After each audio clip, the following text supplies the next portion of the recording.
நேயர்கள் அனைவருக்கும் வணக்கம். யோக ரகசியம் நிகழ்ச்சியில் உங்களை சந்திப்பதில் மிக்க மகிழ்ச்சி.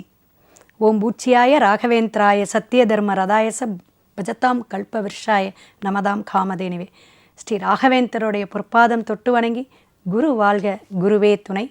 திங்கட்கிழமை மிக சிறப்பான ஒரு சோமவாரம் நன்னாளில் 11ஆம் தேதி 11 அப்படின்னாலும் நியூமர்லாஜில் பார்த்தீங்கன்னா சந்திரனுடைய ஆதிக்கம் கொண்ட ஒரு நல்ல நாள் அப்படின்னு சொல்லலாம். அம்மன் வழிபாடுக்கு மிக சிறப்பு, சிவன் வழிபாடுக்கு அதைவிட சிறப்பு.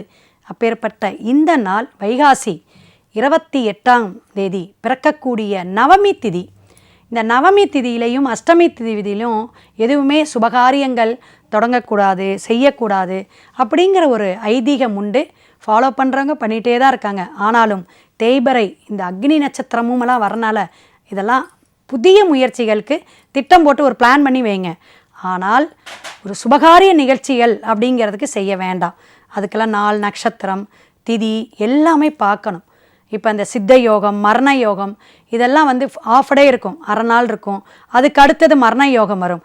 எப்பயுமே பிரகாசமாக இருக்கக்கூடிய அந்த 6 மணி காலையிலேருந்து மதியம் உச்சி வேலை ஒரு 2 மணிக்குள்ளார நம்ம செய்யக்கூடிய அத்தனை விஷயமும் நல்லா இருக்கும். சூரியனுடைய ஆதிக்கமாக நம்ம செய்யக்கூடிய அத்தனை ஒரு தொழிலாக இருக்கட்டும், தொடங்கக்கூடிய அத்தனை விஷயமும் ஒரு பிரகாசமாக நமக்கு வருமானத்தை தரக்கூடிய, லாபத்தை தரக்கூடிய அமைப்பில் அது பிறக்கும். அப்போ நவமியில் என்ன செய்யலாம்? வழிபாடு எடுக்கலாம், நல்ல விஷயங்கள் பண்ணலாம், தானம் தர்மம் பண்ணலாம். இன்றைக்கி பார்த்திங்கன்னா இந்த கடகராசின்னு சொல்லக்கூடிய பூசம், ஆயில்யம் இந்த நட்சத்திரக்காரங்களுக்கெல்லாம் சந்திராஷ்டமம் அப்படிம்பாங்க. அப்போ இந்த சந்திராஷ்டமத்தில் புதிய முயற்சி தவிர்க்கிறது அப்படிங்கிறதையும் இன்றைக்கி எடுத்துக்கலாம். ஸோ இத்தனையும் இருக்கும் பொழுது சதய நட்சத்திரம், ராகுவுடைய நட்சத்திரம் இன்றைக்கிங்க. இன்றைக்கி இந்த திங்கட்கிழமையும் ராகுவுடைய நட்சத்திரமாக வரக்கூடிய அமைப்பில் இருக்கிறனால சிவபுராணம் பாராயணம் பண்ணுங்க, இல்லாட்டி கேட்டுட்டு வாங்க. அதை விட சிறப்பு என்ன தெரியுங்களா? அர்த்தநாரீஸ்வரர் கோயில் எங்கேயா இருக்கான்னு பாருங்கள். அல்லது நீங்கள் டிபியில் இருந்தால் கூட வச்சு நீங்கள் வழிபாடு எடுக்கலாம். பக்கத்தில் இருந்தாலும் நீங்கள் போயிட்டு வரலாம். அர்த்தநாரீஸ்வரர் வழிபாடு என்னென்னா கணவன் மனைவி ஒற்றுமையை தரும், ஆரோக்கியம் நல்லா இருக்கும். என்ன பிரார்த்தனை வைக்கிறீங்களோ உடனடியாக, ஏன்னா தாயாரோட ஆலிங்கனமாக இருக்கும்போது ரொம்ப மகிழ்ச்சியாக இருப்பார்ல சிவன், அந்த ஈசன் உடனே அருளை கொடுப்பார், உங்கள் கஷ்டத்தெல்லாம் நீக்குவார்.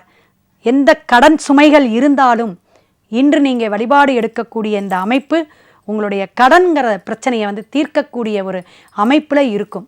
இதெல்லாம் நம்ம முயற்சித்து பார்க்கணும். நம்ம செய்யக்கூடிய ஒரு வழிபாட்டு முறைக்கு கூட திதி இருக்குது, நாள் இருக்குது, நட்சத்திரம் இருக்குது, யோகம் இருக்குது, ஓரை இருக்குதுங்க. ஓரைநாதெல்லாம் ரொம்ப பார்க்கணும். ஸோ இதெல்லாம் இருந்தாலும் இன்று நீங்கள் இந்த வழிபாடு எடுத்து பாருங்கள், மிக அற்புதமாக இருக்கும். ஈசன் எல்லாம் வல்ல அனைத்து விஷயங்களையும் வாரி வழங்குவார். சிவாய நம. திருச்சிற்றம்பலம். நாளை சந்திப்போம்.